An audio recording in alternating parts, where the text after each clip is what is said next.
तरुणांचे प्रश्न असो काही असो, पण महाराष्ट्र सैनिक व आमचे परभणीचे नेते सोनूबाई लाहोटी हे आंदोलनासाठी आलेले आहेत, त्यांना आपण बोलणार आहोत. जय महाराष्ट्र. परभणी मृदू व जलसंधारण विभाग या विभागामध्ये बऱ्याच दिवसापासून अधिकाऱ्यांचा मनमानी कारभार सुरू आहे आणि विशेष म्हणजे ह्यांच्या मर्जीतल्या लोकांना जे कामं देतात. आणि आता सुद्धा एक सुशिक्षित बेरोजगार यांच्यासाठी अगोदरच महाराष्ट्रात इतकी बेरोजगारी आहे आणि हे सुशिक्षित बेरोजगार म्हणजे सरकारला अक्षरशः लाडका भाऊ लाडकी बहीण योजना काढावी लागते. अगोदरच आमचे लोक सुशिक्षित बेरोजगार आहेत आणि ह्या टेंडर मध्ये जे काही होते सुशिक्षित बेरोजगारांसाठीचं टेंडर होतं, या टेंडर मध्ये ह्यांनी इतक्या जातच्या गाठी टाकलेल्या आहेत की त्या कधी पूर्णच होऊ शकणार नाहीत. म्हणजे याचा अर्थ लग्नाला गेल्यावर तिथं विचारायचं की तुम्हाला लग्नाचा पहिला अनुभव काय, असा विषय होतो इथं. आणि ह्यांच्याकडे म्हणजे ह्यांनी ह्या गोष्टीसाठी पात्रच होणे असे यांचे ह्या कार्यालयाकडून प्रयत्न सुरू आहेत.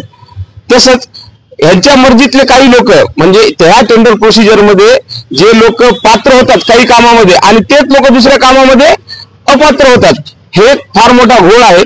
आणि ह्या घोळा संदर्भात आदरणीय कुचे साहेबांना आता आम्ही फोन लावून बोललेलो आहे आणि त्यांनी तात्काळ ही टेंडर प्रोसिजर थांबवतो असं फोनवर आम्हाला आश्वासन दिलेलं आहे आणि येत्या सोमवारी परत एकदा बैठक करूया असं यांचं म्हणणं आहे. त्यानुसार आम्ही आहे, अन्यथा परत महाराष्ट्र नवनिर्माण सेना लोकशाही पद्धतीने या सुशिक्षित बेरोजगारांसाठी यांना सोबत घेऊन किंवा यांच्यासाठी म्हणून जोरदार आंदोलन करेल. जय महाराष्ट्र. अजून आपण दुसराच एक बाईट घेणार आहोत. सर, यामध्ये जे टेंडर निघले होते ऑनलाईन पद्धतीने सुशिक्षित बेरोजगार अभियंत्यांसाठी 33 आणि 34 नुसार कोटा राहतो. 33% सुशिक्षित बेरोजगार अभियंता, 33% सोसायटी आणि 34% ओपन टेंडर. यामध्ये यांनी 33% जे कोटा ठेवलेला अभियंत्यांसाठी त्या कोटामध्ये यांनी सिमिलर टाईप ऑफ वर्कची अट टाकलेली, ती जाणून बुजून टाकलेली, ज्यामध्ये जी अट टाकल्यामुळे सुशिक्षित बेरोजगारकडे एक तर आधी काम नाहीये आणि काम सिमिलर टाईप ऑफ काम जे की आमच्याकडे अवेलेबल नाहीये ते हटकून ते काम असं आम्हाला मागतायत की आम्ही त्या कॉम्पिटिशन मध्ये कमी घ्यावं आणि ठराविक लोकांना ती कॉम्पिटिशन मध्ये टिकावं म्हणून यासाठी त्यांनी हटकून ती एक अट टाकलेली आहे. यांना जर विचारलं तर हे आम्हाला सांगतात की वरिष्ठांचे आदेश आहेत. यांना विचारलं की वरिष्ठांचे आदेश आम्हालाही दाखवा, तर यांचं म्हणणं आलेलं आहे की आम्ही दाखवू शकत नाही.